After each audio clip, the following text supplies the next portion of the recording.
Through the education. ಅದನ್ನ ಕಲಿಸಿಕೊಟ್ಟವರು. ಅದಕ್ಕೆ ಅವ್ರ ಮೇಲೆ ಬರೆದರೆ ಎಜುಕೇಟ್, ಅಜಿಟೇಟ್, ಆರ್ಗನೈಸ್. ಶಿಕ್ಷಿತರಾಗಿ, ಸಂಘಟಿತರಾಗಿ ಹೋರಾಟ ಯಾವ ರೀತಿ ಇರಬೇಕಂದ್ರೆ ಅಂಬೇಡ್ಕರ್ ಅವರ ರೀತಿ ಇರಬೇಕು. ಜಗತ್ತಿಗೆ ಹೋರಾಟದ ಪಾಠವನ್ನು ಕಲಿಸಿದವರು ಅಂಬೇಡ್ಕರ್ ಅವರು. ನೋಡ್ರಿ, ಅವರು ಸ್ವತಂತ್ರ, ಒಂದು ಕಡೆ ಸ್ವತಂತ್ರತೆ ಹೋರಾಟ ನಡೀತಾ ಇರ್ತದೆ, ಮತ್ತೊಂದು ಕಡೆ ಅವರು ಎರಡು ರೀತಿ ಸ್ವತಂತ್ರದ ಹೋರಾಟವು ನಡೆಯುತ್ತೆ, ಮತ್ತೊಂದು ಕಡೆ ತನ್ನ ತುಳಿತಕ್ಕೆ ಒಳಗಾದ ಸೈಜುಗೊಲ್ಲು ಹೊತ್ತವರು, ಹಸುವಿನಿಂದ ಸತ್ತವರು, ವಧಿಸಿಕೊಂಡು ಹೊರಗಿದವರು ನನ್ನ ಜನಗಳು, ಚಿನ್ನವನ್ನು ತೆಗೆಯೋರು.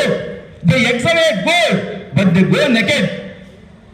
ಸಿದ್ಧಲಿಂಗಯ್ಯನವರು ಪದ್ಯ ಬರೀತಾರೆ ಇದನ್ನು. ದೇ ಎಕ್ಸಲೇಟ್ ಗೋಲ್ಡ್, ಚಿನ್ನವನ್ನು ತೆಗೆಯೋರು, ಅನ್ನವನ್ನು ಕಾಣದವರು.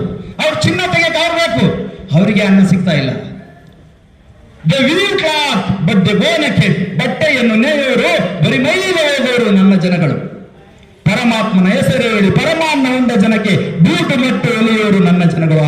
ಆ ನನ್ನ ಜನಗಳು ಅನ್ನೋ ಒಂದು ಕವಿತೆಯಲ್ಲಿ ಸಿದ್ಧಲಿಂಗಯ್ಯನವರು ಅವರ ಜನರ ನೋವುಗಳನ್ನ ಹೇಳ್ಕೊಂಡಿದ್ದಾರೆ.